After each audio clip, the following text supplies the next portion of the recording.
Saat ultah ibu mertuaku putriku berjalan kaki bawa hadiah spesial untuknya. Tapi ibu mertuaku berkata, pergi anak haram. Bawa kado Sammu pulang. Putriku pulang menangis tapi 2 jam kemudian. Sebelum ceritanya dimulai, silakan tulis di kolom komentar dari daerah mana saja teman-teman yang menonton cerita ini. Dan jangan lupa like dan subscribe, agar channel Cerita Ar bisa terus berkembang dan mempersembahkan cerita yang terbaik.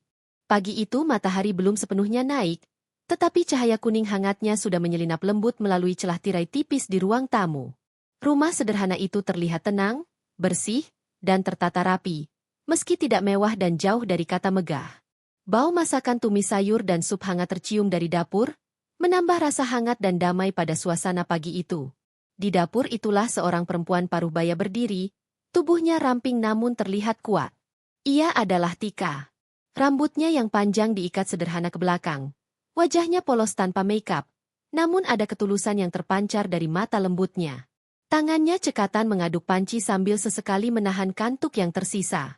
Ia sudah terbiasa bangun lebih pagi dari siapapun di rumah ini, bahkan sebelum ayam jago tetangga berkokok panjang. Tika bukanlah perempuan yang biasa banyak bicara. Hidup telah mengajarinya bagaimana menjadi sabar, bagaimana menahan rasa sakit dengan diam, dan bagaimana tetap tersenyum meskipun hatinya terkadang penuh luka yang tidak disadari orang lain. Yang dia tahu, selama suaminya bisa pulang dengan tenang, selama anaknya bisa tertawa bahagia, maka dirinya sudah cukup. Bu? Suara kecil lembut terdengar dari balik pintu dapur. Tika menoleh.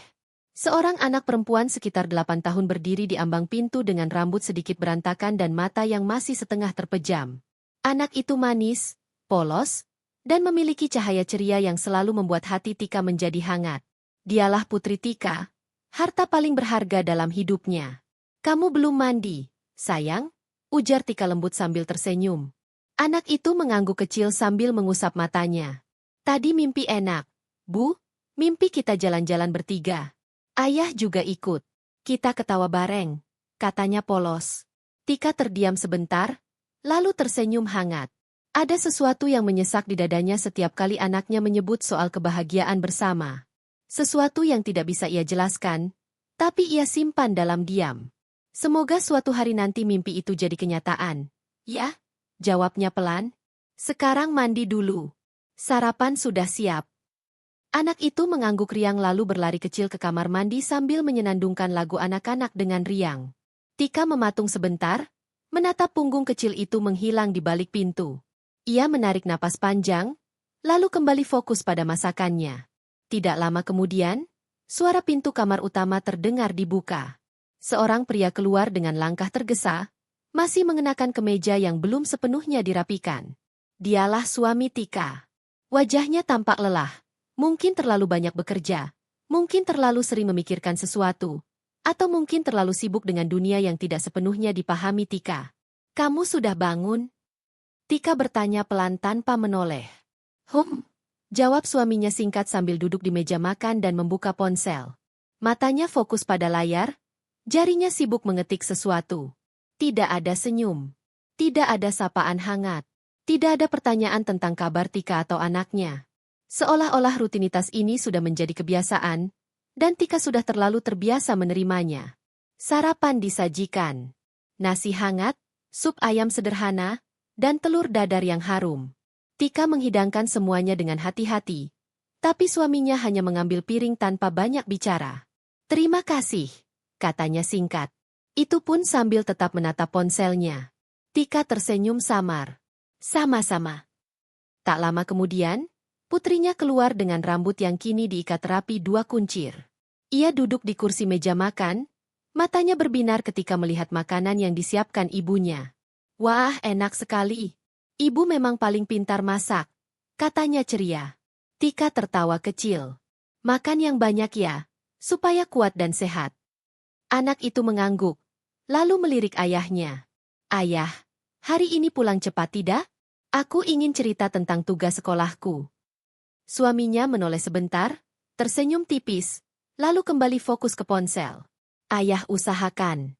Kalau tidak ada urusan mendadak. Jawaban yang sama. Jawaban yang sudah terlalu sering diucapkan. Jawaban yang hampir selalu tidak ditepati. Namun anak itu tetap tersenyum. Karena anak kecil belum sepenuhnya mengerti apa itu kecewa. Hari-hari Tika selalu berjalan dengan ritme yang sama. Pagi memasak, mengurus anak, membersihkan rumah, memastikan suaminya siap bekerja, lalu mengantar anaknya ke sekolah. Setelah itu, barulah dia punya waktu untuk dirinya sendiri. Itu pun lebih sering ia gunakan untuk bekerja sampingan atau membantu tetangga menjahit untuk menambah sedikit pemasukan keluarga. Meski begitu, Tika tak pernah mengeluh. Ia tidak pernah marah atau menyalahkan siapapun atas hidupnya. Ia selalu percaya bahwa suatu saat kebahagiaan akan datang pada orang yang sabar. Namun, satu hal yang tidak pernah hilang dari hidupnya adalah bayang-bayang mertua. Terutama Hesti. Nama itu saja sudah cukup membuat hati Tika terasa menegang. Hesti, ibu mertua yang oleh orang lain dikenal sebagai wanita yang terhormat, anggun, sopan, dan sangat dihormati lingkungan. Ia selalu tampil sempurna, selalu terlihat ramah di depan banyak orang, selalu menampilkan senyuman elegannya yang membuat siapapun kagum. Tetapi tidak semua orang tahu bagaimana dinginnya tatapan itu ketika hanya ada keluarga di rumah. Tidak semua orang tahu bagaimana tajamnya kata-kata yang bisa keluar dari perempuan itu. Tidak semua orang tahu bagaimana rasanya berada di bawah bayangannya. Hesti tidak pernah benar-benar menyukai Tika. Itu adalah fakta yang tidak pernah diucapkan secara langsung, tapi terasa di setiap ucapan halus yang menusuk, di setiap tatapan meremehkan, di setiap perlakuan dingin yang seringkali hanya diterima Tika seorang. Namun, di depan orang lain, Hesti selalu terlihat seolah menyayangi menantunya. Dunia luar melihat Hesti sebagai ibu mertua idaman. Sementara Tika melihatnya sebagai seseorang yang harus selalu ia hadapi dengan hati-hati. Siang itu, setelah menyelesaikan pekerjaan rumah, Tika duduk sebentar di ruang tamu. Hanya sesaat, mencoba merasakan ketenangan yang jarang ia dapatkan. Ia menatap langit melalui jendela, langit cerah biru, seakan hidup sedang baik-baik saja. Sesuatu dalam hatinya berkata bahwa hidupnya kini terlihat tenang. Tidak ada masalah besar. Tidak ada pertengkaran hebat. Tidak ada badai yang menghancurkan. Namun entah kenapa, ada rasa takut yang selalu mengendap di dalam hatinya. Rasa takut yang tidak jelas, namun cukup kuat untuk membuatnya sering merasa cemas tanpa sebab. Seolah hidupnya hanya sedang dalam masa tenang sebelum badai. Seolah semua, ketenangan, ini hanya sementara. Dan Tika, tanpa menyadarinya, sedang berjalan perlahan menuju suatu kejadian besar yang akan mengubah hidupnya selamanya. Bukan hari ini, bukan besok, tapi semuanya sudah mulai bergerak. Perlahan, diam-diam, namun pasti. Dan pada saat itu tiba, ketenangan yang selama ini dijaganya dengan susah payah akan hancur dalam sekejap. Tanpa Tika tahu, tanpa anaknya tahu, masa depan mereka sudah mulai berputar ke arah yang tidak pernah mereka bayangkan. Hari-hari berikutnya berjalan hampir sama. Rutinitas yang berulang, kehidupan yang tampaknya biasa saja. Namun di balik semua itu, ada sesuatu yang perlahan mulai terasa berbeda. Seperti udara yang tampak tenang, namun menyimpan badai yang sedang menunggu waktu untuk datang. Siang itu, Tika dan anaknya baru pulang dari sekolah. Matahari sedikit terik, namun angin sepau-sepau masih cukup menyejukkan. Tika menggenggam tangan kecil anaknya yang lincah bercerita tentang guru, teman-teman, dan aktivitas sekolahnya. Tawa anak itu selalu mampu memberi warna di hati Tika. Namun sesampainya di rumah, ponsel Tika berdering pelan di meja ruang tamu. Nama Hesti terpampang jelas di layar. Detak jantung Tika sedikit berubah. Tidak terlalu cepat, tapi cukup membuatnya menelan ludah perlahan. Ia menarik napas panjang sebelum mengangkat telepon itu. "Assalamualaikum, Bu." Nada suaranya sopan, halus, sedikit gemetar namun berusaha stabil. "Waalaikumsalam," jawab suara di seberang. Suara yang terdengar lembut di permukaan, namun dingin di baliknya. "Tika, besok sore datang ke rumah ibu. Ada yang ingin ibu bicarakan. Jangan lupa bawa anakmu." Nada bicara Hesti terdengar bukan seperti permintaan. Itu perintah. Tika terdiam sesaat. "Baik, Bu, insyaallah besok kami datang." Tanpa ada basa-basi, telepon ditutup begitu saja. Anak kecil itu menatap ibunya penasaran. "Nenek telepon ya, Bu?" Tika tersenyum pelan. "Iya, sayang. Besok kita ke rumah nenek. Anak itu justru tersenyum ceria. Asyik. Ia tidak mengerti apa-apa. Baginya, kata, nenek, berarti keluarga, kasih sayang, tempat di mana seharusnya ia diterima. Andai saja dunia sesederhana itu. Esoknya, rumah Hesti tampak megah seperti biasa. Dinding cat putih bersih, pagar besi tinggi, halaman luas dengan tanaman bunga mahal, semuanya tampak sempurna. Seolah rumah itu tidak pernah menyimpan keburukan apapun. Tika berdiri di depan pintu bersama anaknya. Ia mengetuk pelan. Tak lama, seorang pembantu membuka pintu. Oh, Bu Tika, silakan masuk, ucapnya dengan senyum sopan. Langit-langit rumah tinggi, interior modern, dekorasi yang mewah, semua terlihat elegan. Namun bagi Tika, rasa dingin selalu menyelimuti setiap kali ia melangkah ke dalam rumah ini. Hesti sedang duduk di ruang tamu dengan gaun anggun berwarna krem. Wajahnya dirias halus, senyumnya tipis namun terlihat berwibawa. Di mata orang lain, ia terlihat sangat layak dihormati. Assalamualaikum, Bu. Tika menyapa lembut. Hesti menoleh sekilas. Waalaikumsalam. Duduklah. Anak Tika mendekat dengan senyum ceria.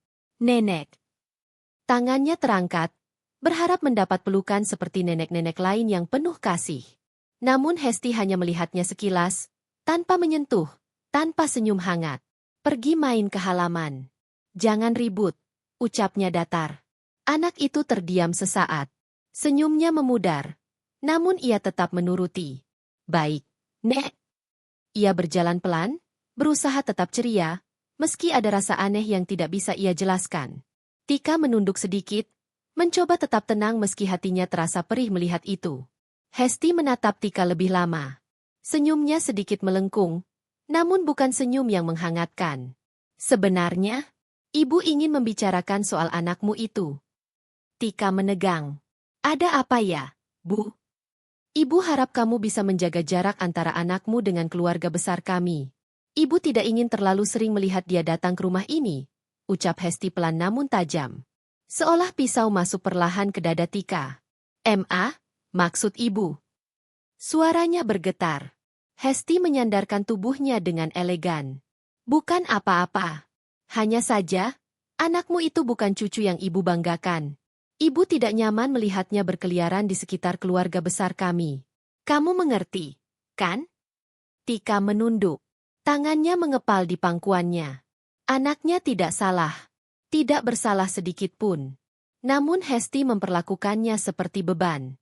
Ibu tidak ingin malu di depan orang-orang. Kamu tahu sendiri, masa lalu kalian tidak sepenuhnya bersih. Banyak orang membicarakan, banyak yang bertanya. Ibu tidak ingin selalu diingatkan tentang hal itu, lanjut Hesti. Kata-kata itu menusuk jauh lebih dalam daripada yang terlihat. Hesti melanjutkan dengan nada datar namun kejam. Anak itu, keberadaannya selalu membawa bayang-bayang. Dan ibu tidak suka. Di luar, anak kecil itu tertawa pelan sendirian, memunguti bunga di halaman, tanpa tahu bahwa namanya sedang menjadi bahan penilaian. Tika menggigit bibirnya. Air matanya hampir jatuh. Namun ia tahan. Ia tidak ingin terlihat lemah. Ia tidak ingin kalah. Baik, Bu, jawabnya akhirnya, lirih namun jelas. Hesti tersenyum tipis. Bagus. Kamu seperti biasanya, selalu mengerti posisi. Kata itu, posisi, seolah menegaskan bahwa Tika tidak pernah dianggap setara. Ia hanyalah menantu yang harus patuh, tunduk, dan diam. Tak lama kemudian, suami Tika datang. Ia tampak baru pulang dari luar. Oh, kalian di sini? Katanya santai. Hesti langsung berubah ramah. Senyumnya seketika melembut. Ibu hanya mengobrol kecil tadi. Kamu jangan khawatir. Semua baik-baik saja. Di depan anaknya sendiri, ia seperti ibu sempurna. Suami Tika tersenyum lega. Tidak tahu apa yang sebenarnya terjadi. Tidak tahu kata-kata yang telah keluar dari ibunya. Tidak tahu luka yang baru saja disayat di hati istrinya. Dan Tika tetap diam. Ia tidak berkata apa-apa. Ia tidak mengadu. Ia tidak menuduh. Karena ia tahu, bahkan jika ia bicara pun, belum tentu ada yang mau mendengarkan. Hari itu, Sepulang dari rumah Hesti, Tika berjalan sambil menggenggam tangan anaknya lebih erat dari biasanya. Anak itu menatap ibunya, bingung. "Ibu kenapa?" tanyanya polos. Tika tersenyum. Senyum yang dipaksakan namun penuh cinta. "Tidak apa-apa, sayang. Ibu hanya lelah." Namun jauh di dalam hatinya, ada sesuatu yang mulai patah. Perasaan terluka yang selama ini ia tahan, kini mulai merembes pelan. Dan sejak hari itu, Tika mulai menyadari bahwa hubungan ini tidak sekadar dingin. Ada sesuatu yang jauh lebih gelap, lebih kejam, lebih menyakitkan. Dan ia bisa merasakannya. Ini baru awal. Sesuatu yang lebih besar sedang menunggu di depan. Sesuatunya yang perlahan mendekat, diam, tak terlihat, tapi pasti. Waktu terus berjalan. Hari berganti hari, minggu berganti minggu. Namun kata-kata Hesti saat itu masih sering terngiang di kepala Tika. Ia berusaha untuk tidak memikirkannya. Berusaha tetap tersenyum di depan anaknya. Berusaha menjalani kehidupan seperti biasa. Tapi luka yang ditinggalkan kata-kata itu tidak bisa begitu saja hilang. Setiap kali melihat anaknya tertawa, Tika selalu merasa campuran antara bahagia dan takut. Bahagia karena anaknya masih bisa tersenyum polos. Dan takut karena ia tidak tahu sampai kapan dunia akan memperlakukannya sebaik itu. Hingga suatu hari, berita baru datang, berita yang akan menggerakkan banyak hal dalam hidup mereka. Sore hari itu, Tika sedang menjemur pakaian di halaman belakang rumah. Angin berhembus pelan, membuat pakaian yang tergantung di tali jemuran bergoyang lembut. Matahari mulai condong ke barat, cahayanya keemasan dan hangat. Di dalam rumah, anak Tika duduk di lantai ruang tamu, menggambar dengan penuh semangat. Tangannya yang kecil menggerakkan pensil warna dengan lincah. Sesekali ia tersenyum sendiri, sesekali mengernyit karena terlalu serius. Suara pintu depan terbuka. Suaminya pulang. Anak kecil itu langsung berlari menyambut. "Ayah pulang." Suaminya tersenyum sekilas dan menepuk kepala anaknya. "Iya, ayah pulang." Namun yang pertama ia lakukan setelah meletakkan tas adalah mengambil ponsel, membuka pesan, dan membaca sesuatu dengan wajah yang serius. Tika yang baru masuk dari belakang rumah memperhatikan perubahan raut wajah suaminya. "Ada apa?" tanyanya pelan. Suaminya menarik napas. "Ibu akan mengadakan acara ulang tahun besar tahun ini. Katanya akan dibuat lebih meriah dari biasanya. Banyak tamu undangan, keluarga besar, rekan bisnis, orang-orang penting, semua akan datang." Tika terdiam sesaat. Nama itu lagi. Rumah itu lagi. Situasi yang hampir selalu membuatnya sesak. Namun ia tetap berusaha tersenyum.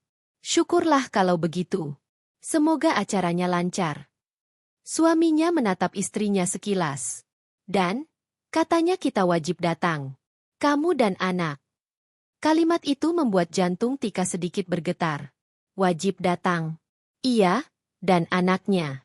Hesti yang dulu mengatakan ia tidak ingin terlalu sering melihat cucunya, kini memintanya hadir di acara besar? Ada sesuatu yang terasa aneh. Tapi Tika bukan tipe orang yang langsung curiga. Ia hanya berharap, semoga semuanya baik-baik saja. Suaminya melanjutkan, "Ibu bilang, acara tahun ini spesial. Katanya, ini akan menjadi ulang tahun paling berkesan baginya. Jadi dia ingin semua keluarga hadir lengkap tanpa kecuali." Tika hanya mengangguk. "Baiklah." Suaranya terdengar tenang, tetapi hatinya terasa berat. Malamnya, setelah suaminya tertidur dan rumah menjadi sunyi, Tika duduk sendirian di ruang tengah. Lampu redup membuat suasana semakin hening. Dari kamar anaknya terdengar napas halus yang damai, tidur lelap tanpa beban. Namun Tika tidak bisa tidur semudah itu. Ia memikirkan banyak hal.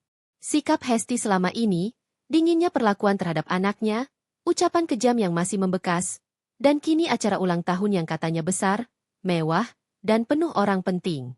Kenapa tiba-tiba mereka ingin kami datang? Lengkap. Pertanyaan itu berkecamuk di pikirannya. Di sisi lain, ia tahu, bagaimanapun juga Hesti adalah ibu suaminya. Bagaimanapun juga, ia masih bagian dari keluarga itu.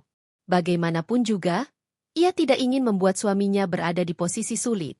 Dan yang terpenting, ia tidak ingin anaknya merasa tidak diakui. Hari demi hari berlalu, persiapan ulang tahun Hesti mulai terdengar semakin besar.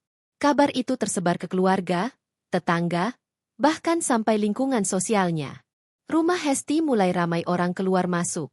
Dekorator datang, wedding organizer yang biasanya mengurus acara besar pun turun tangan untuk menangani ulang tahun itu.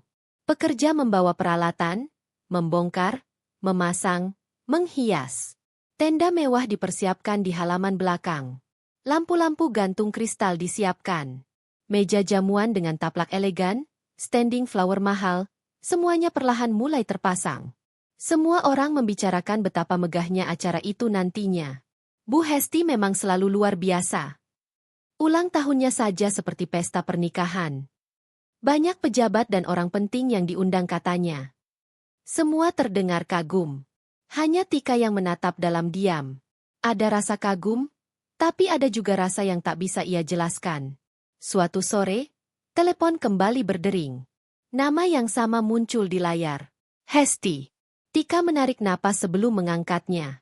Tika? Suara Hesti terdengar tenang, bahkan terdengar lebih hangat dari biasanya. Iya, Bu.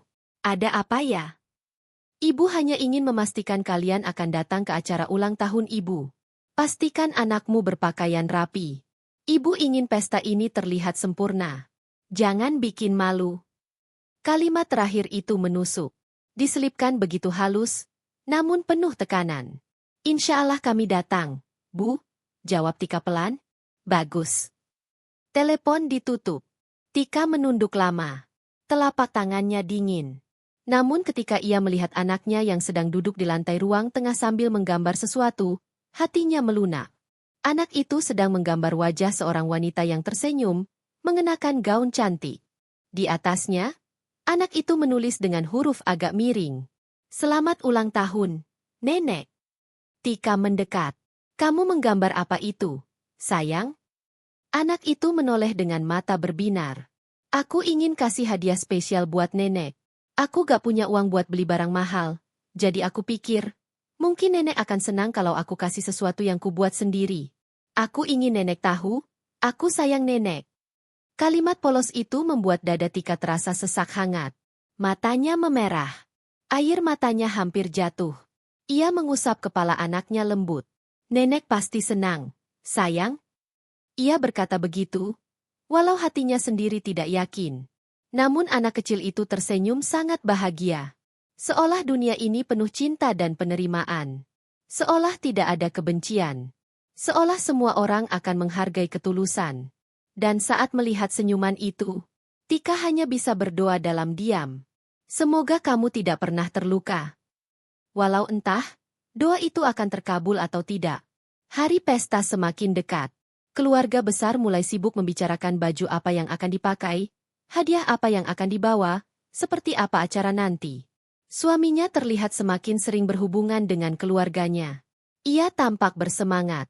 Mungkin karena ia bangga dengan ibunya. Mungkin karena ia tidak melihat sisi yang tidak dilihat orang lain.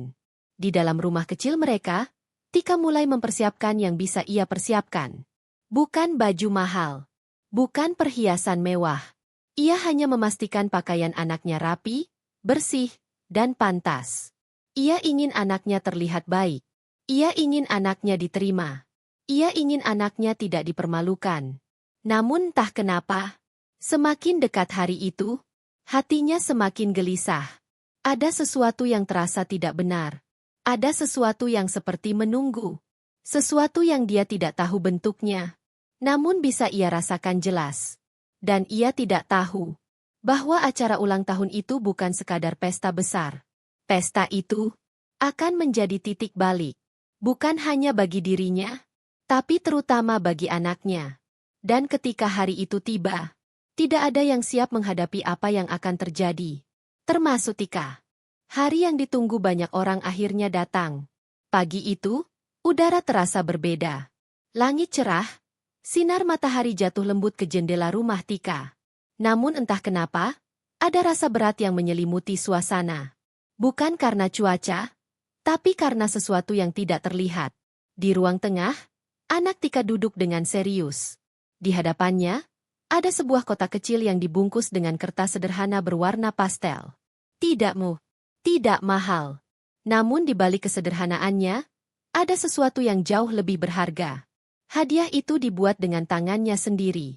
Ia menempelkan pita kecil yang ia beli dari uang jajannya sendiri. Pita itu tidak sempurna, sedikit miring, namun terlihat manis. Di atas kotak itu, ia menempelkan secari kertas kecil bertuliskan tangan mungilnya. Untuk Nenek Hesti. Dari cucumu.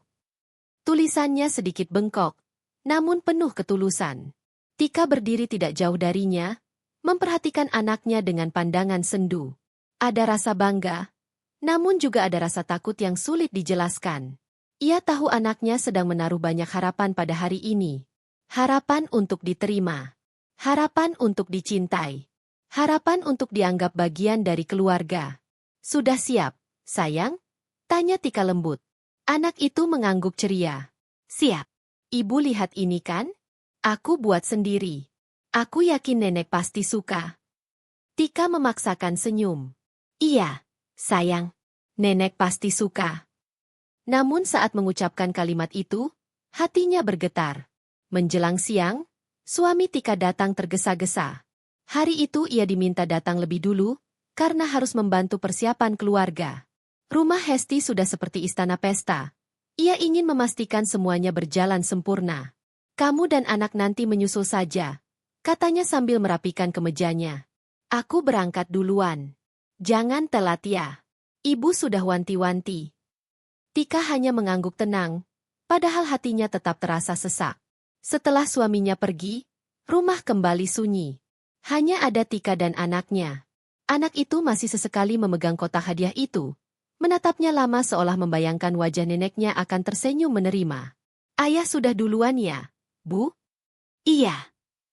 Anak itu menggenggam hadiah itu lebih erat. Berarti, nanti aku datang bawa sendiri. Biar aku yang kasih langsung ke nenek. Ada cahaya harapan di matanya. Seperti anak kecil lain yang ingin menunjukkan sesuatu yang berharga bagi orang yang ia sayangi. Dan dalam harapan kecil itulah, cerita besar ini akan bergerak. Matahari sudah mulai condong ke barat ketika Tika dan anaknya bersiap-siap berangkat. Baju anak itu sederhana namun rapi. Rambutnya disisir halus. Sepatunya dibersihkan, meskipun bukan sepatu mahal. Tunggu, ibu ambilkan uang untuk naik kendaraannya, kata Tika. Namun entah takdir sedang bercanda atau dunia memang ingin menguji. Ketika Tika membuka dompetnya, ia terdiam. Uangnya nyaris habis. Ia hanya memiliki sedikit untuk keperluan lain. Dan suaminya belum sempat meninggalkan biaya transport. Tika menelan ludah. Dadanya tiba-tiba terasa hangat dan sesak. Anak itu menatap ibunya. Kenapa, Bu? Tika tersenyum kecil, berusaha tetap terlihat kuat. Tidak apa-apa. Ia menghela napas pelan. Tidak mungkin ia tidak datang. Tidak mungkin ia mengecewakan anaknya. Tidak mungkin ia membiarkan anaknya berharap lalu membatalkannya. Sepertinya, kita akan jalan kaki sedikit ya, ucap Tika lembut. Anak itu tidak mengeluh. Tidak bertanya banyak. Ia hanya tersenyum. Tidak apa-apa, Bu. Yang penting kita datang. Aku ingin kasih hadiah ini. Dan jawaban polos itu sudah cukup untuk membuat hati seorang ibu terasa sangat berat. Perjalanan pun dimulai. Jalanan sore itu cukup ramai. Motor berlalu lalang, mobil mewah beberapa kali melintas. Anak itu berjalan di samping ibunya, memeluk hadiah itu erat di dadanya agar tidak jatuh. Peluh mulai muncul di dahinya. Nafasnya sedikit memburu, namun ia tidak mengeluh. Sakit, sayang? Capek? Tanya Tika beberapa kali. Anak itu menggeleng sambil tersenyum. Tidak, aku kuat kok, Bu. Aku ingin nenek senang hari ini. Kalimat itu seperti pisau yang perlahan menggores hati Tika. Mereka berjalan cukup jauh. Melewati gang, melewati jalan besar, melewati rumah-rumah besar yang tampak indah. Sepanjang perjalanan, anak itu beberapa kali mengangkat hadiah itu dan tersenyum sendiri, membayangkan saat ia memberikannya. Nanti kalau aku kasih, aku bilang gini ya, Bu, katanya sambil tertawa kecil. Apa? Aku bilang, selamat ulang tahun, Nenek. Semoga Nenek panjang umur dan sehat selalu. Ini hadiah dari aku. Maaf kalau sederhana, tapi aku bikin dengan sayang. Ia menirukan dengan ekspresi serius seolah sedang berlatih. Tika tersenyum. Namun air matanya hampir jatuh. Ia menunduk sedikit, berpura-pura melihat ke arah lain agar anaknya tidak melihat sorot matanya yang memerah. Dalam hatinya, ia terus berdoa. Tolong, jangan sakiti anak ini. Setelah perjalanan yang cukup panjang, akhirnya mereka sampai di lingkungan rumah Hesti. Dari kejauhan saja, pesta itu sudah terlihat sangat megah. Lampu-lampu hias menggantung indah, musik lembut terdengar, tamu-tamu berpakaian mewah berdatangan, beberapa mobil mahal berjejer di depan rumah. Tenda besar berdiri kokoh, dilapisi kain elegan. Suasana terlihat meriah, penuh senyum, penuh pujian. Namun di balik semua kemewahan itu, ada satu anak kecil yang datang dengan berjalan kaki, membawa hadiah sederhana, dengan hati yang begitu tulus. Anak itu berhenti sejenak di depan gerbang besar rumah Hesti. Ia menatap megahnya dekorasi, kagum. Wah, besar banget, Bu. Ada binar kagum di matanya. Tika menatap anaknya. Ayo, sayang, kita masuk. Anak itu mengangguk mantap.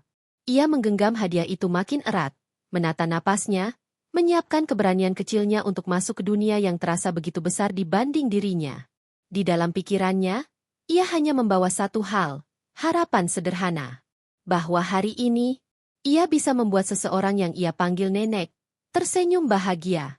Ia tidak tahu apa yang menunggunya. Ia tidak tahu bahwa langkah kecilnya itu akan mengubah segalanya. Yang ia tahu, ia hanya ingin memberi cinta.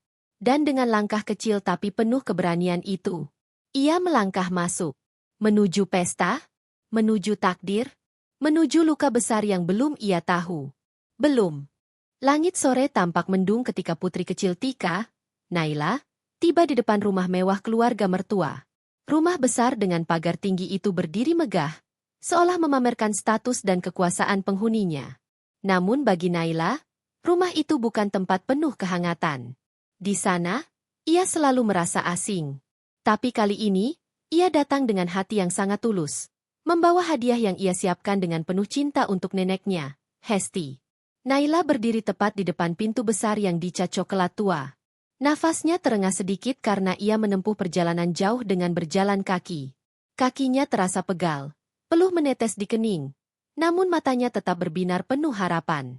Di tangannya, ia menggenggam kotak hadiah kecil yang dibungkus kertas berwarna pink lembut. Di dalamnya, ada sesuatu yang begitu berarti. Bukan barang mahal, bukan perhiasan, bukan pula tas mewah. Tapi hadiah itu dibuat dengan usaha, cinta, dan waktu dari seorang anak kecil yang hanya ingin membuat neneknya bahagia. Di halaman rumah, sudah terdengar suara musik pesta yang meriah. Tamu undangan tertawa, berbincang, dan menikmati kemewahan acara ulang tahun Hesti. Lampu-lampu hias bergantungan indah, hiasan bunga mahal memenuhi ruangan, aroma makanan lezat menyebar ke udara. Semua terlihat megah, kecuali satu hal. Tidak ada kebahagiaan yang tulus di sana. Naila menelan ludah pelan. Tangannya sedikit gemetar, bukan karena takut, tapi karena gugup. Ia membayangkan neneknya tersenyum saat menerima hadiah itu. Ia membayangkan pelukan hangat. Ia membayangkan kata, "Terima kasih, Nak." Dan di dalam hati kecilnya, ia berharap, meski selama ini Hesti dingin padanya, mungkin kali ini neneknya akan luluh walau sedikit saja. Pintu terbuka. Seorang pelayan rumah berdiri di sana. Ia sempat terkejut melihat seorang anak kecil yang berdiri sendirian. Kamu siapa? Mau apa? Tanya pelayan itu. Aku Naila, jawabnya sopan. Aku cucunya Bu Hesti. Aku mau kasih hadiah ulang tahun. Pelayan itu tampak ragu. Ia melirik ke dalam, lalu kembali menatap Naila. Tunggu sini, ucapnya sebelum masuk. Naila menggenggam erat hadiah itu. Ia berdiri sambil menahan perasaan tak nyaman. Beberapa tamu mulai melirik. Ada yang berbisik. Ada yang tertawa kecil. Ada pula yang memandangnya dari ujung kepala sampai kaki, seolah kehadirannya merusak pemandangan pesta mewah itu. Tak lama kemudian, langkah sepatu hak tinggi terdengar. Suara khas yang angkuh. Tatapan dingin. Dan di ambang pintu, berdirilah Hesti. Wajahnya yang selalu terlihat elegan kini dipenuhi rasa kesal. Alisnya terangkat, bibirnya menipis. Matanya memandang Naila seolah anak itu adalah sesuatu yang sangat mengganggu. Naila? Suaranya tajam. Ngapain kamu kesini? Naila tersenyum kecil. Ia menguatkan diri. Nenek, selamat ulang tahun. Ucap Naila dengan suara yang lembut namun bergetar. Ini.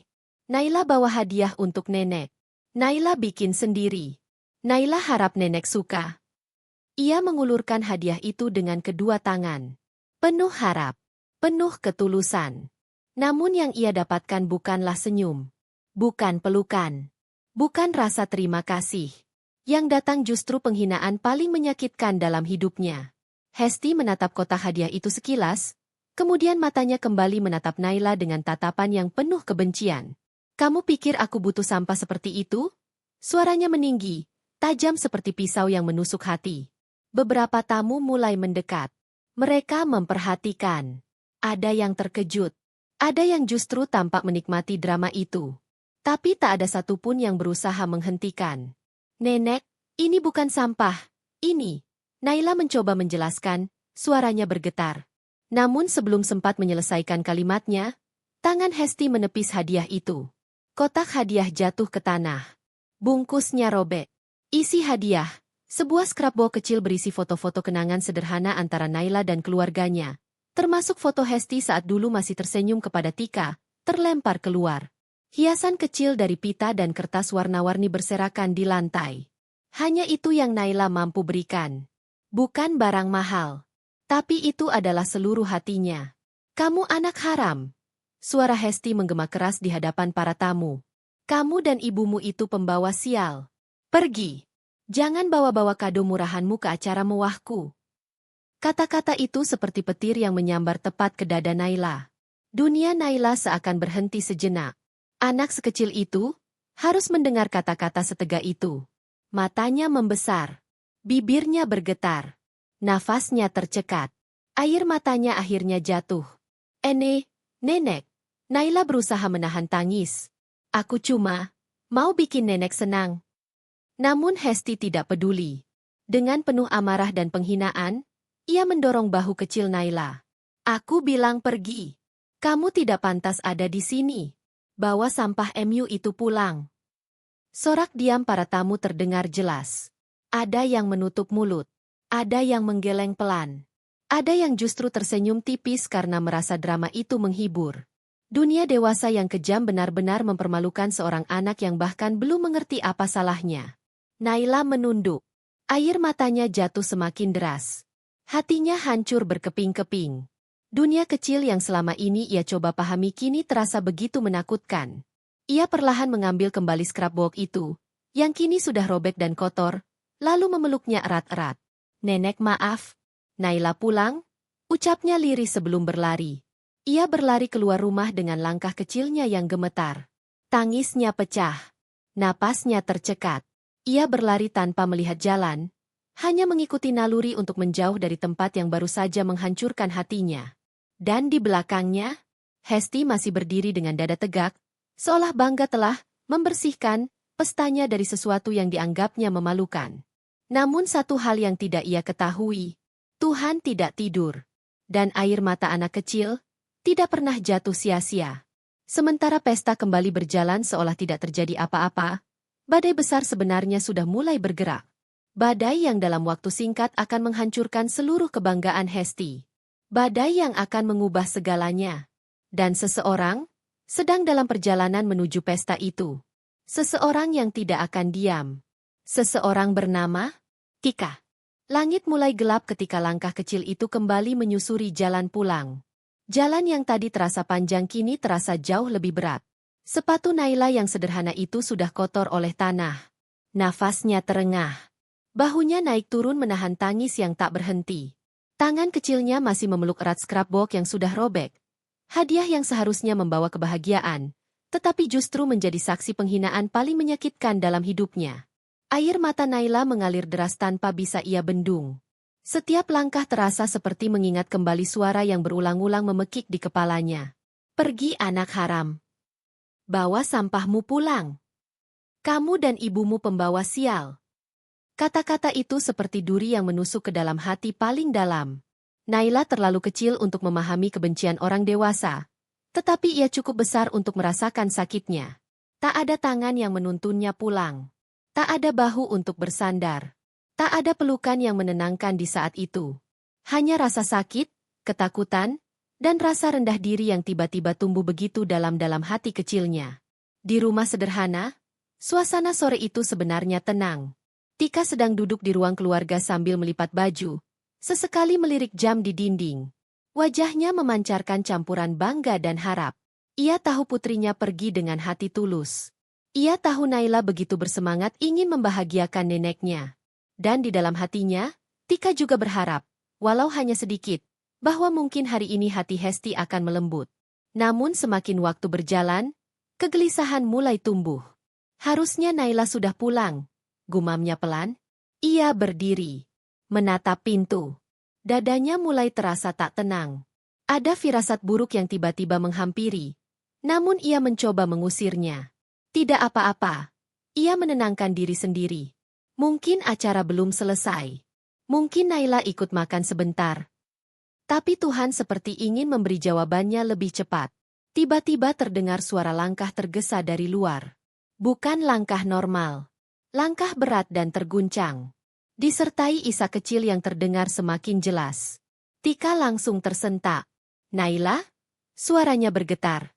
Pintu terbuka pelan, dan di sana, berdirilah putri kecilnya. Dengan wajah basah oleh air mata. Dengan mata bengkak yang penuh luka. Dengan napas tersendat-sendat. Dengan tubuh gemetar. Dan dengan tangan kecil yang masih memegang scrapbook robek penuh debu. Saat itu juga, dunia Tika runtuh. Naila! Tika langsung berlari memeluk anaknya erat-erat, seolah takut Naila akan hancur jika ia lepaskan. Nak, kenapa? Siapa yang menyakitimu? Apa yang terjadi? Kenapa kamu menangis seperti ini? Naila tidak langsung bicara. Tangisnya pecah, lebih keras, lebih menyayat. Ia memeluk tubuh ibunya erat-erat, seolah hanya di pelukan itulah ia merasa sedikit aman. Ibu, suaranya terputus-putus. Ibu, Naila. Naila bukan anak baik ya? Naila. Naila dibilang, anak haram. Dada Tika seketika sesak. Kakinya terasa lemas. Hatinya seperti diremas tanpa ampun. Ah, anak haram. Tika terdiam sejenak. Dunia seakan berhenti.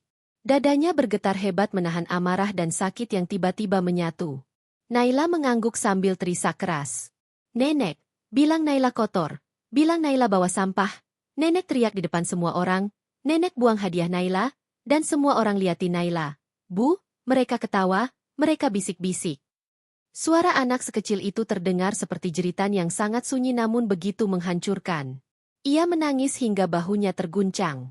Ia menutup wajahnya di dada ibunya, seolah ingin bersembunyi dari dunia yang begitu kejam. Tika memeluk putrinya semakin kuat. Air mata mulai jatuh tanpa bisa ia tahan. Tangannya mengusap rambut Naila dengan lembut, tapi jantungnya terasa terbakar oleh rasa sakit, marah, dan tak percaya. Bagaimana mungkin seorang nenek, darah daging sendiri, tega melakukan ini pada anak kecil yang bahkan hanya ingin memberi kebahagiaan? Siapa yang melakukan ini? Apa yang mereka lakukan padamu? Sejauh apa mereka menyakitimu? Pertanyaan-pertanyaan itu berteriak dalam hati Tika. Namun ia menahan diri. Di hadapannya saat ini bukan kebencian yang harus ia tunjukkan. Yang paling penting sekarang adalah memeluk anaknya, melindunginya. Naila sayang, dengarkan ibu. Tika mengangkat wajah Naila dengan lembut. Ia menatap mata kecil itu yang kini dipenuhi luka. Kamu bukan anak haram.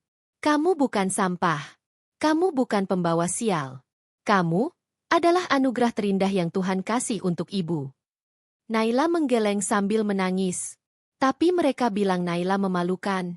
Naila nggak pantas ada di sana. Tika menahan tangisnya. Suaranya bergetar parah. Tapi ia berusaha tetap kuat demi putrinya. Mereka yang memalukan. Naila, bukan kamu. Orang yang berkelas tidak akan pernah merendahkan anak kecil. Orang yang benar-benar punya hati tidak akan pernah menyakitimu seperti itu. Pelan-pelan, Tika membersihkan wajah Naila, menghapus air matanya satu persatu. Ia mengambil scrapbook yang rusak itu. Hatinya kembali robek saat melihat benda kecil yang penuh cinta itu kini penuh sobekan. Kamu bikin ini untuk nenekmu? Suara Tika bergetar. Naila mengangguk pelan. Ibu, Naila cuma mau bikin nenek bahagia. Saat itu juga, air mata Tika jatuh semakin deras. Ia menunduk, mencium kening Naila lama-lama. Maafkan ibu, nak, bisiknya lirih. Maafkan ibu karena kamu harus mengalami semua ini. Maafkan ibu karena tidak bisa melindungimu dari mereka. Namun di balik tangis itu, perlahan, muncul sesuatu yang berbeda di dalam diri Tika. Bukan hanya kesedihan, bukan hanya luka, bukan hanya rasa bersalah, tapi sebuah api. Api yang menyala perlahan di dalam hatinya. Api kemarahan. Api ketegasan. Api seorang ibu, yang anaknya telah diinjak harga dirinya. Matanya yang tadinya penuh air mata perlahan berubah tegas. Napasnya semakin stabil.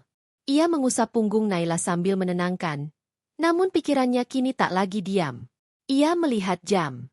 2 jam lagi. Pesta itu masih berlangsung. Dan malam ini, seseorang akan membayar atas air mata putrinya. Sudah cukup mereka menyakiti kita, batin Tika. Ia tak lagi ingin hanya diam. Karena saat seorang ibu sudah disakiti melalui tangisan anaknya, ia bukan lagi wanita lembut yang bisa ditindas. Ia adalah badai. Dan badai itu sedang siap menuju rumah Hesti. Namun sebelum itu, ia harus memastikan satu hal. Putrinya tenang. Dan hatinya tidak lagi merasa hina. Karena mulai malam ini, bukan Naila yang akan menangis, tapi orang-orang yang berani menodai harga diri anaknya. Dan Tika sudah bersiap. Malam mulai turun perlahan. Lampu-lampu rumah tetangga satu persatu menyala, menyisakan suasana hangat yang kontras dengan pergolakan hebat di dalam hati Tika. Setelah cukup lama menenangkan Naila, akhirnya anak kecil itu tertidur di pangkuannya. Namun meski tubuh Naila tertidur, luka di hatinya jelas masih terbuka lebar. Napas Naila masih sesekali tersendat. Matanya sesekali berkedut seperti masih menyimpan ketakutan dari kejadian yang barusan dialaminya.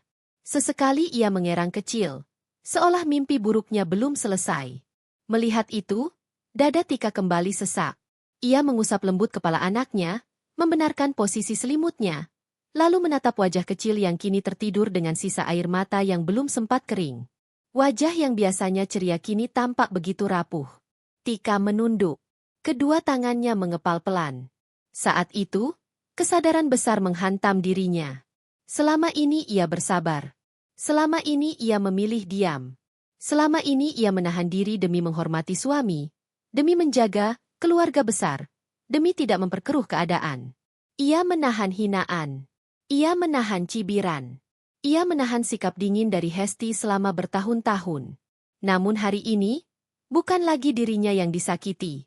Hari ini yang mereka injak adalah hati anaknya, air mata darah dagingnya, harga diri putri kecilnya. Dan di titik itu, Tika benar-benar sadar. Kesabarannya selama ini bukan lagi bentuk kesabaran, tapi kelemahan yang telah dimanfaatkan. Selama ini, aku salah, gumamnya pelan, suaranya bergetar. Ia baru menyadari bahwa terlalu lama diam hanya membuat mereka semakin berani. Terlalu lama menunduk hanya membuat mereka menginjak semakin kuat. Dan terlalu lama bertahan, justru membuat Naila ikut terluka. Air mata Tika jatuh lagi.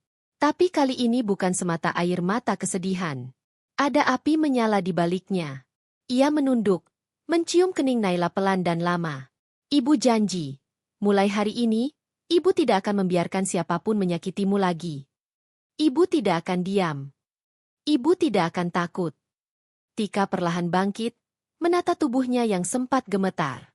Ia berjalan pelan menuju dapur, mencuci wajahnya di wastafel. Air dingin menyentuh kulitnya, tapi justru membuat pikirannya semakin jernih. Ia menatap pantulan dirinya di cermin kecil dapur.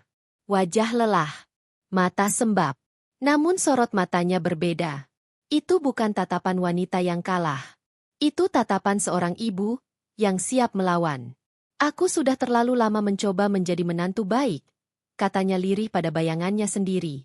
Terlalu lama berusaha diterima, terlalu lama berharap Hesti berubah. Tapi pada akhirnya, dialah yang memilih menjadi kejam. Tika mengusap wajahnya lagi. Menarik napas panjang. Menguatkan diri. Kalau dia ingin bermain kotor, kalau dia ingin menginjak-injak anakku di depan semua orang, maka dia juga harus siap menerima balasannya. Bukan balas dendam buta. Bukan amarah tanpa arah. Tapi keadilan. Dan harga diri. Setelah memastikan Naila tidur dengan tenang, Tika kembali duduk di dekat tempat tidur anaknya. Ia menggenggam tangan kecil itu erat-erat. Kenangan masa lalu pelan-pelan terputar di benaknya. Bagaimana dulu ia mencoba begitu keras membangun hubungan baik dengan Hesti. Bagaimana ia berusaha dipandang layak menjadi bagian keluarga. Bagaimana ia selalu memilih diam saat dihina, karena ia pikir, selama suaminya masih berdiri di sisinya, ia harus bertahan. Namun ternyata, ketegarannya disalahartikan sebagai kelemahan. Maafkan ibu, Naila, ucapnya pelan. Ibu terlalu lama membiarkan mereka memperlakukan kita seenaknya. Saat itu pula, tekadnya semakin kokoh. Malam ini, bukan hanya tentang membalas. Malam ini, tentang menunjukkan bahwa mereka tidak lagi bisa semena-mena.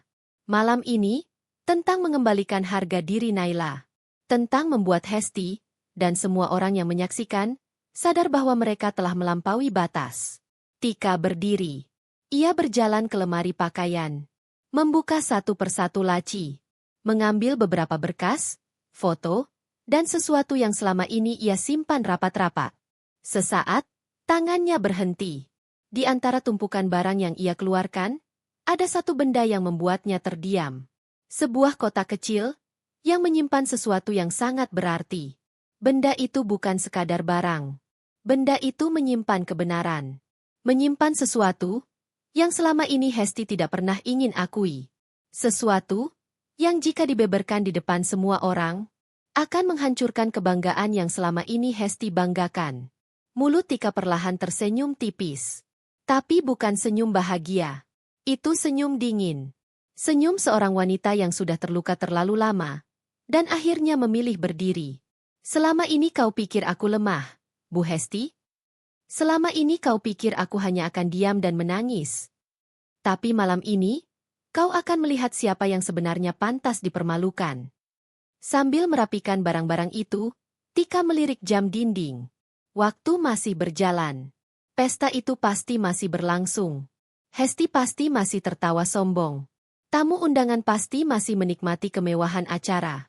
Namun mereka tidak tahu bahwa dalam hitungan waktu, segalanya akan berubah. Malam itu tidak lagi akan menjadi malam kebahagiaan Hesti, tapi malam kehancuran harga dirinya.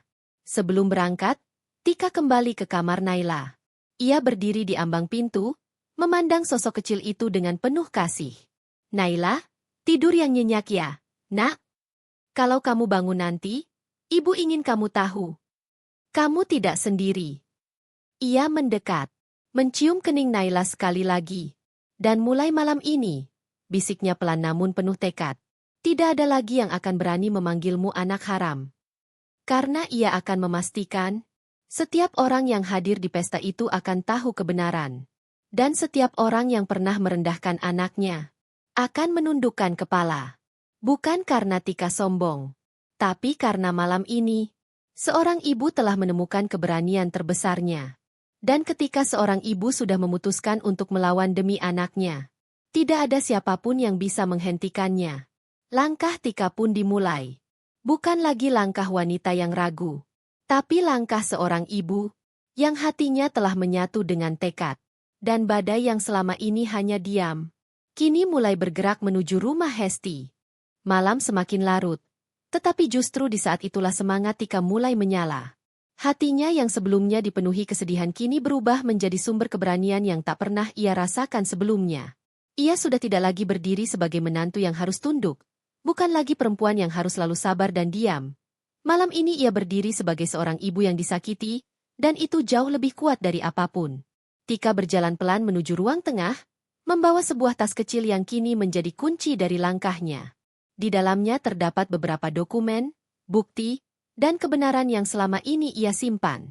Tidak ada yang tahu keberadaan benda-benda itu, Bahkan suaminya sendiri tidak tahu bahwa Tika menyimpan sesuatu yang bisa mengguncang kehormatan keluarga besar Hesti. Namun sebelum benar-benar melangkah keluar dari rumah, Tika berhenti. Ia berdiri di depan pintu, menarik napas panjang, dan menutup matanya sejenak. Ia mengulang dalam hati alasan mengapa ia harus melakukan ini. Bukan dendam semata. Bukan karena gengsi. Bukan karena ingin terlihat kuat. Tapi demi Naila. Demi anak kecil yang tadi pulang dengan wajah penuh air mata. Demi harga diri yang diinjak tanpa belas kasihan. Demi luka batin yang tidak akan pernah sembuh jika ia membiarkannya begitu saja. Aku tidak boleh gagal, ucapnya lirih. Tangan Tika sedikit gemetar. Bukan karena takut, tapi karena tekad yang terlalu besar. Selama ini ia selalu menahan diri. Setiap hinaan dari Hesti dulu ia telan dalam diam. Setiap tatapan merendahkan ia biarkan karena pikirnya. Suatu saat hati ibu mertua itu akan berubah. Namun malam ini ia sadar, perubahan tidak akan pernah datang jika ia hanya menunggu. Perubahan harus dibuat. Dan malam ini, ia akan memulainya. Tika mengambil ponselnya. Ia membuka daftar kontak. Tangannya berhenti pada beberapa nama tertentu. Orang-orang yang dulunya pernah disakiti Hesti, orang-orang yang tahu sisi asli ibu mertuanya namun selama ini memilih diam karena takut terhadap reputasi keluarga besar itu. Tika mengetik pesan panjang. Bukan ancaman. Bukan paksaan. Hanya sebuah kalimat tegas. Jika kalian merasa pernah dipermalukan atau disakiti oleh Bu Hesti, datanglah ke acaranya malam ini.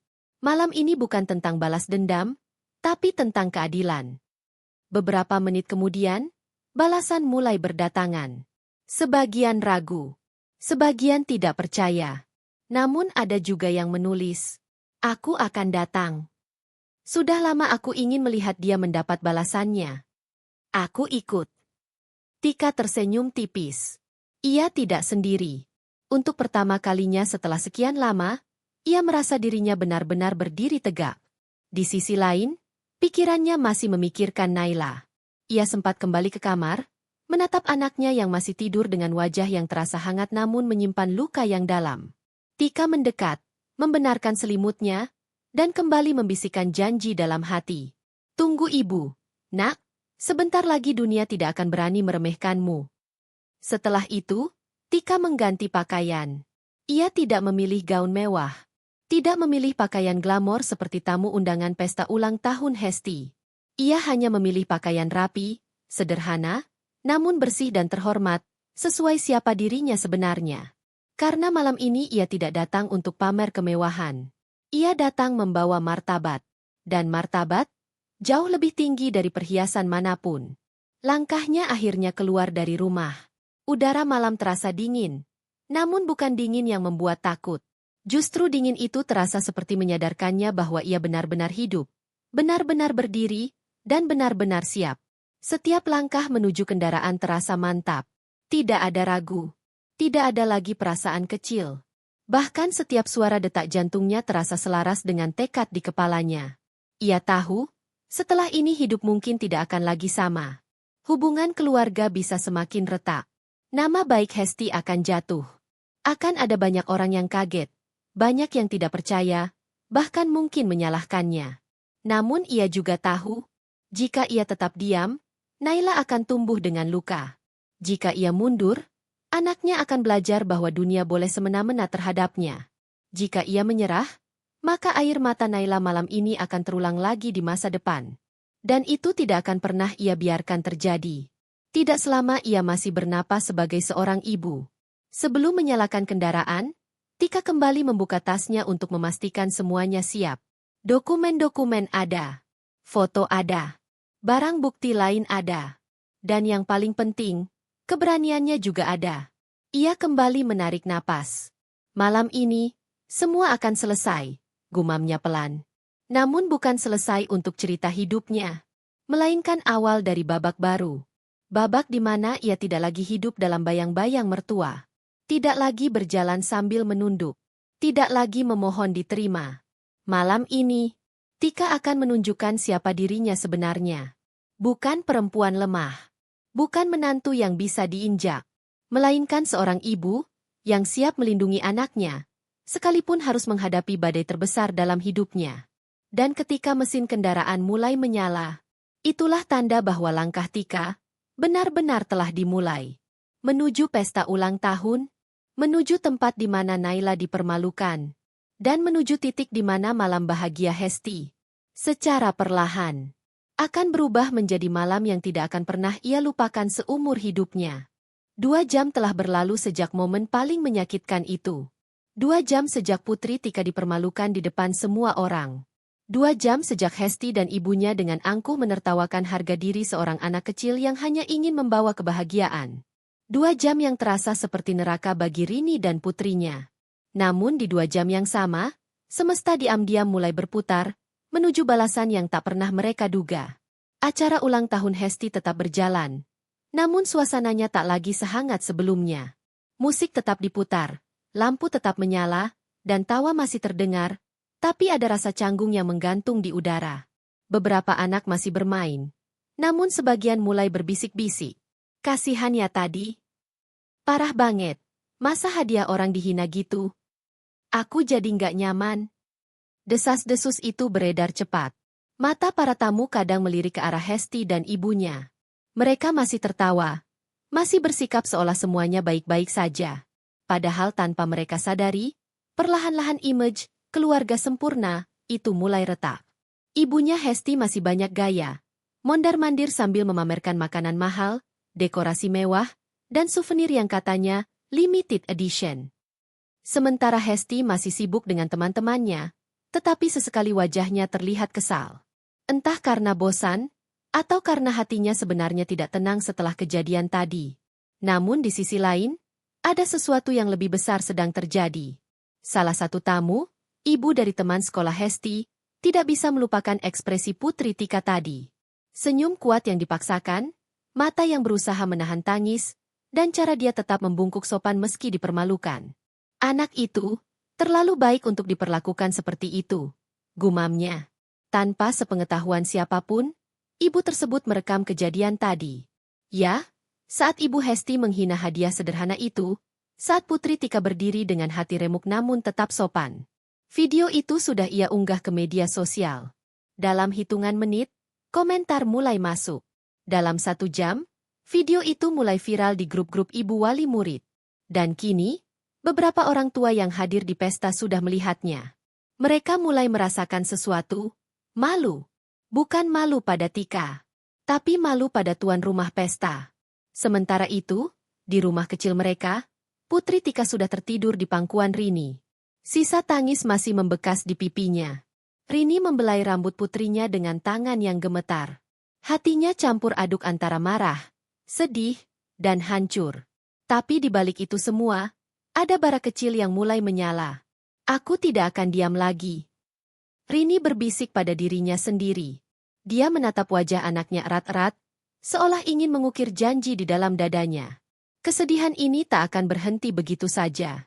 Akan ada sesuatu yang terjadi. Akan ada saatnya kebenaran berdiri. Akan ada waktu di mana orang-orang itu terdiam oleh karmanya sendiri. Dan anehnya, seolah takdir ikut mendengar. Karena di saat yang sama, di rumah mewah tempat pesta masih berlangsung, satu demi satu kejadian aneh mulai terjadi. Awalnya kecil. Lampu panggung utama tiba-tiba berkedip. MC kebingungan, teknisi panik. Lalu mesin bubble dekorasi berhenti bekerja, meninggalkan panggung besar itu kosong dan hambar. Kemudian makanan utama terlambat keluar. Beberapa anak mulai mengeluh lapar.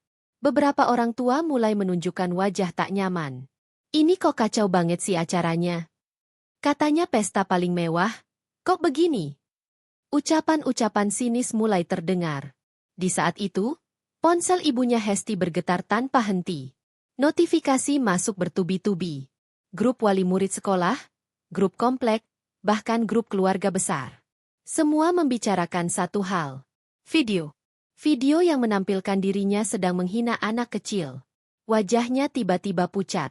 Ini, siapa yang nyebarin? Serunya. Panik. Namun sebelum dia sempat merespons, beberapa ibu yang hadir mulai mendekatinya. Ada yang menatap tajam.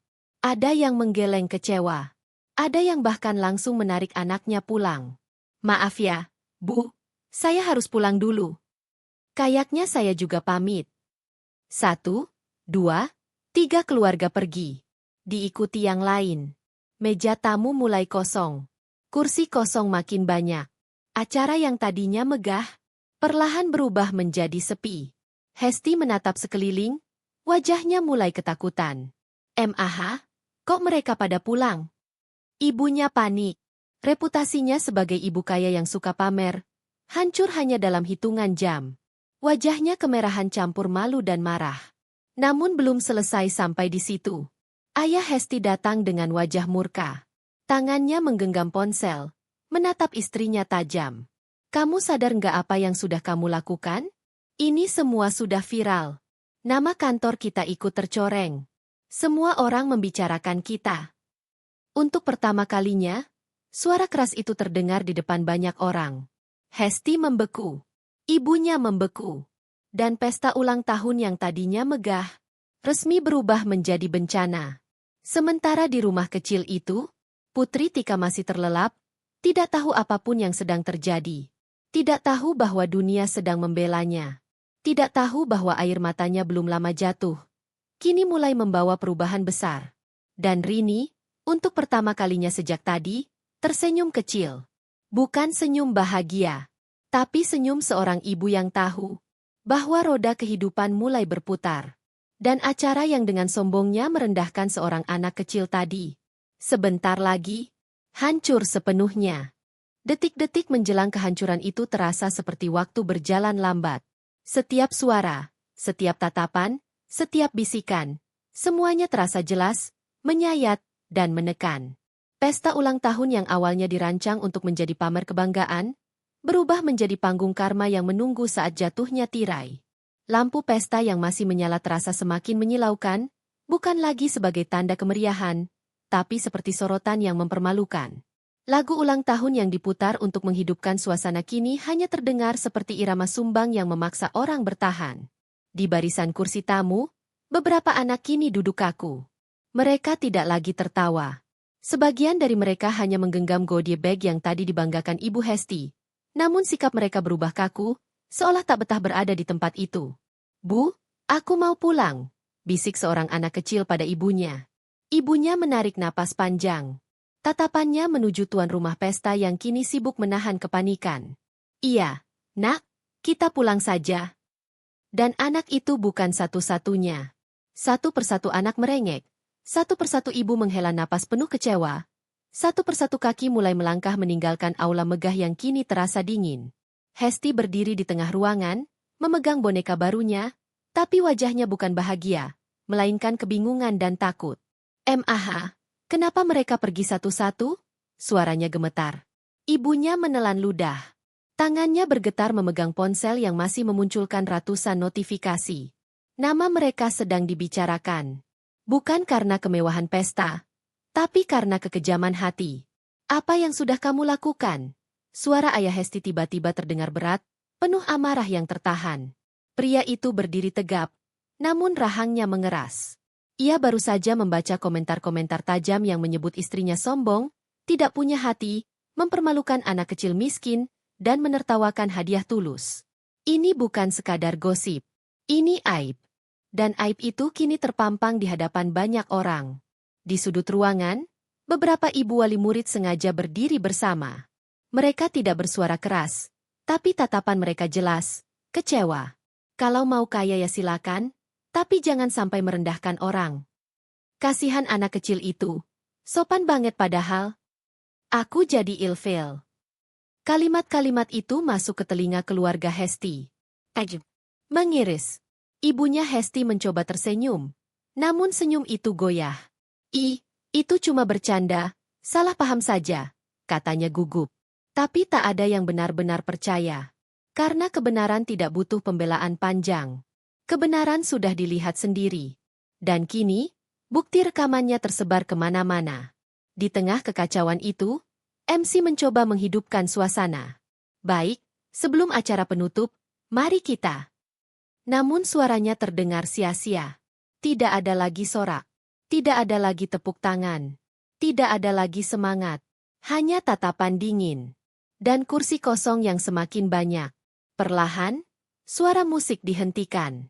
Operator sound menatap panik. Staf catering mulai berbisik cemas. Tim dekorasi saling bertukar pandang. Mereka seperti sedang menunggu sesuatu. Entah badai, entah ledakan. Yang jelas, ada sesuatu yang akan pecah. Ayah Hesti menatap istrinya tajam. Kita sudah mempermalukan anak orang. Kamu sadar itu? Suaranya meninggi. Beberapa tamu yang masih bertahan langsung terdiam. Ibu Hesti menggenggam gaunnya erat. Aku cuma apa? Memamerkan kekayaan? Menghina orang yang tidak seberuntung kita? Kamu pikir itu kebanggaan? Nada marahnya menggema. Hesti menutup telinganya. Wajahnya mulai memucat. "Mah, Pah, jangan berantem." Namun bagaimana mungkin mereka berhenti? Ini bukan pertengkaran biasa. Ini bom yang sejak awal dipupuk oleh kesombongan, dan kini meledak tepat di tengah pesta ulang tahun. Dan di luar bangunan itu, beberapa mobil berhenti mendadak. Beberapa tamu yang baru datang menahan langkahnya setelah membaca berita di ponsel mereka. Sebagian memilih tidak masuk. Sebagian hanya menatap gedung itu dengan tatapan kasihan bercampur sinis. Nama keluarga Hesti kini bukan lagi lambang kehormatan, tapi bahan pembicaraan. Dan semuanya hanya tinggal menunggu.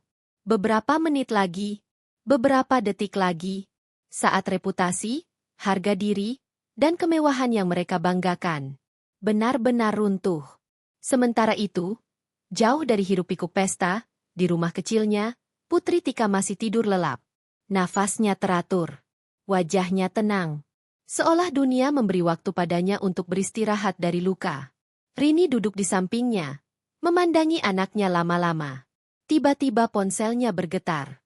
Satu pesan masuk. Lalu dua. Lalu banyak. Nama Tika disebut. Video tersebar. Kebenaran menyebar. Dan saat Rini mulai membaca, tangannya menutup mulutnya. Mata yang tadi penuh air mata, kini perlahan berbinar. Bukan karena balas dendam, tapi karena satu hal. Tuhan tidak buta. Dan roda kehidupan benar-benar berputar. Kembali ke pesta. Ayah Hesti kini berdiri di depan tamu yang tersisa. Wajahnya tegang, suaranya berat, napasnya dalam-dalam. Detik itu, ruangan terasa sangat senyap. Semua orang menunggu.